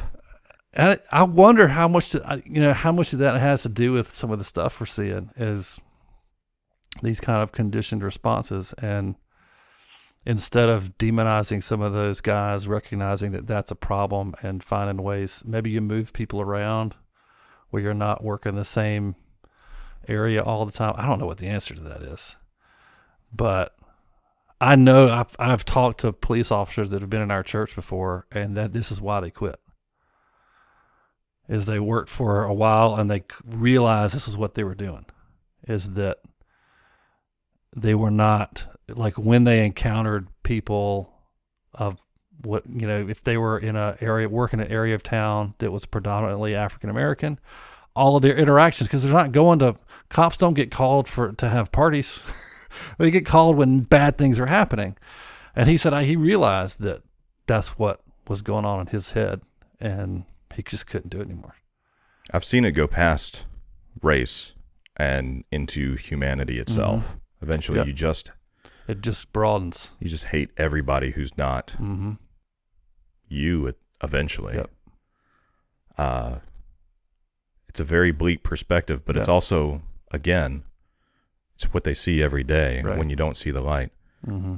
What would be some words of encouragement for those people, do you think? I think it's one of the functions of the Holy Spirit is to keep our heart soft.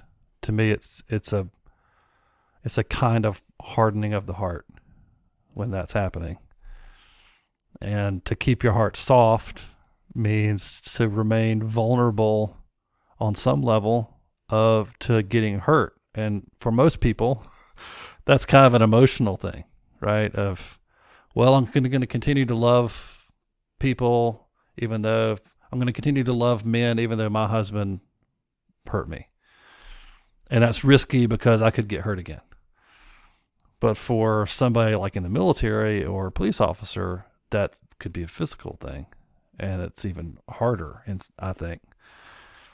But that's what we have to do. To me, it's allowing your walk with God and inviting the Holy Spirit probably every single day to keep your heart soft.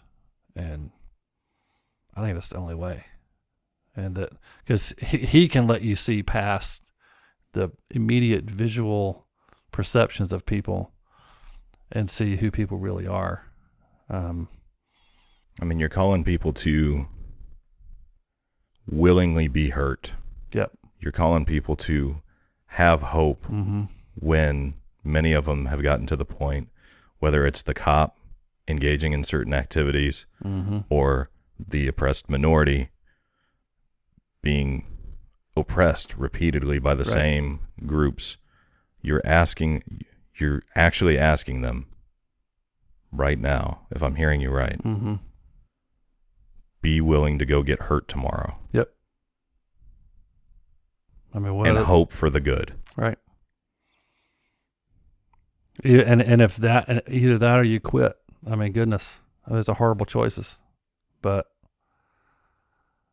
if you can't do that, to me, that would be, I'm trying to put myself in the person in their shoes. And I think what I would be saying to myself is, if I wake up one day and I find that my heart is now hard and it's closed off and I can't find anyone to open my heart to that I'm working around, then I got to do something else, because I can't live that way.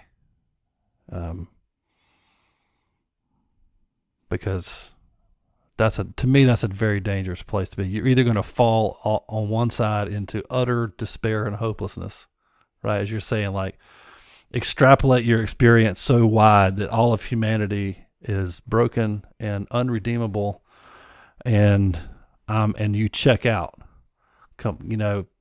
emotionally, physically, suicide, or you go the other way into pure malevolence against all the world, right? I'm going to go wreck the world because I've decided they're all evil, and I'm going to do that. And so become the avenging angel of your own bitterness. And so those are two non-starters for me. I wouldn't want to end up in either place. The avenging angel of your own bitterness. It's like I know a lot of pastors. I mean, this is a lesser example, but who have experienced so much rejection from their own churches that, and we're seeing that all the time now. They don't just bail on the church and say, well, I'm not going to pastor you if you don't want me to pastor you. I'll go somewhere else. They say, I'm just not going to be a Christian anymore. And I'm out. So they go from pastoring a church to atheist.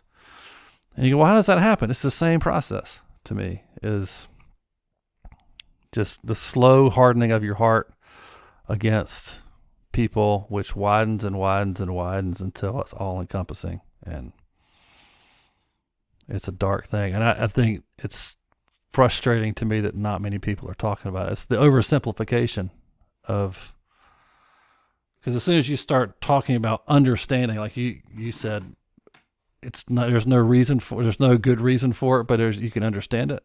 As soon as you start talking about understanding the problem, because it's complicated, and you remove the caricature of a racist that we see on TV and in movies, who's a old white redneck with a wife beater T-shirt on, and he's all sweaty and gross and loud and abrasive, and he's just yelling the N-word constantly, and then eventually he gets his in the movie, right?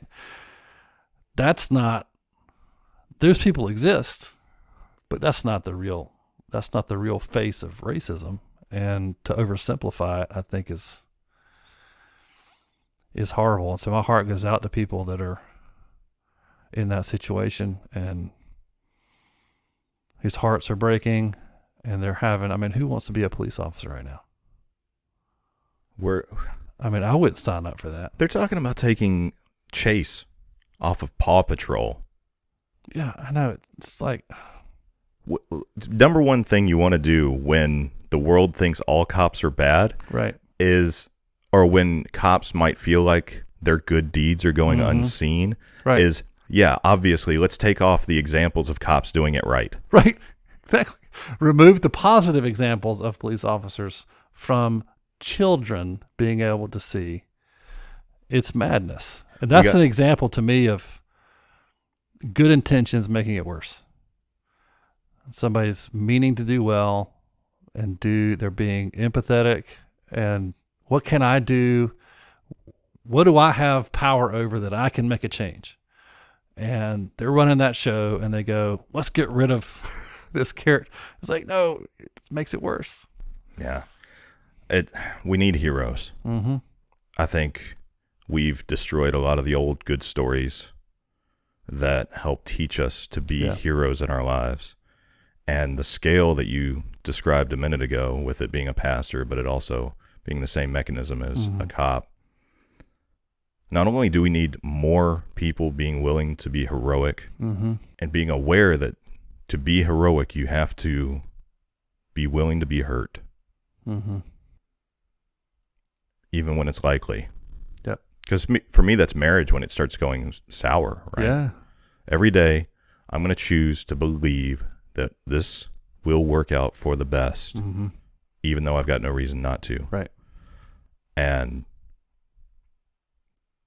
there's the scale level of choosing to be a hero or choosing to be a racist, I think, is infinite. Right. Tiny little choices, Yep. big choices. And do you think there's a way that we can start to see those small opportunities to choose to be a hero better?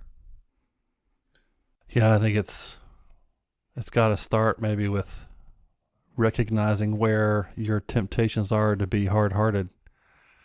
Whether it's, I mean, your past, the people, or it might be a specific person or types of people. It could be all men because your father beat you. There's all kinds of categories but recognizing that and going, okay, to fight that, I'm going to go against the hardness and reach out and do something, maybe just risk a tiny little act of vulnerability with that person that hurt me. A lot of people have been hurt by men or pastors.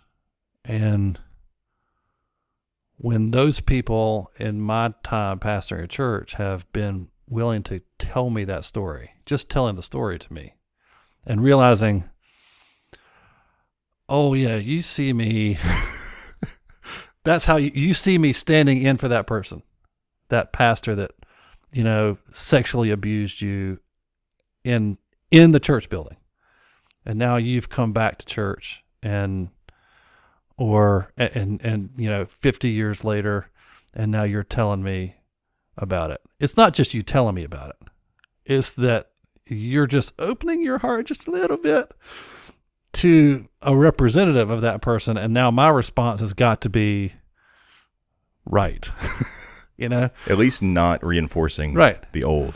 Or it might be just, the husband thing or the father thing, and so recognize, I think that I, as a white man, it's not just me that people see, to bring it back around to where we were, however long ago it was, but it's not just me people see, it's a stand-in for other things, and how I act in response to that person is super important. And them being willing to kind of overcome that hardness and that bitterness to risk a little bit of openness. I think that's how you heal it. And so, going back to the cop who's every day on a beat that exposes him to negative interactions with one set of people, when maybe one thing that guy can do is find a way in his workday or not in his workday to go have some positive interactions with people like that, and do kind of put effort into that to make war against the hardness in his heart that he feels growing towards that group of people. You're talking about something that's the hardest for anybody to do, though. It's crazy hard. To believe that they can want to become bad. Right. That, I think that's a naivety that you have to overcome. And that might be the hardest thing about the whole process. It's just like riding a bike, getting up on it, or skiing. Getting up on the skis is the hardest part. Yeah. Yeah, this same dynamic that's happening in this little group of pastors I'm in is watching for me, one of the things that's happened to me is the revelation of how hard it is when the black pastor is talking about what it's like to be him to a room full of white dudes, and seeing him nervous because he's having to risk. He's battling his own bitterness, right? His own story by talking about his own story in front of these guys who we could, and it's a holy moment, right? Where you recognize this person's risking something to open up this to me, and I've got to respond. You can't respond casually to that. You have to be able to say, I realize that's hard for you to even talk about, and I'm honored that you talked about it, and receive it. Or you risk making it horribly worse in that moment. It's dangerous. Holy moments. Yeah. That is the coolest thing that I can think of to label it so that it's small and easy and I can notate it later. Mm-hmm. The holy moments throughout the day. And it's where it's an interplay. You've got the one person being vulnerable, and you've got the other person striving to do the rightest thing they can in response. Those are holy moments. That is a really cool thing. Ben, I know we've gone along. Really appreciate you. It's been a great talk. Man. We're not going to go 4 hours this time. All right. Love you, brother. Love you too, man. And yeah, can't wait to have you back, and can't wait to be back in the congregation. I know. Doing the usual routine. I know. Well, it'd be nice to have one. Right? A routine. Well, thanks a lot. Thanks everybody for watching and listening. Really appreciate you. And if you think of it, if you run into a holy moment, send it in. Sharing those with each other and with this channel, whatever this podcast experiment is, would be really encouraging. Thanks, Ben. Yeah. Thank you. Scene. And scene.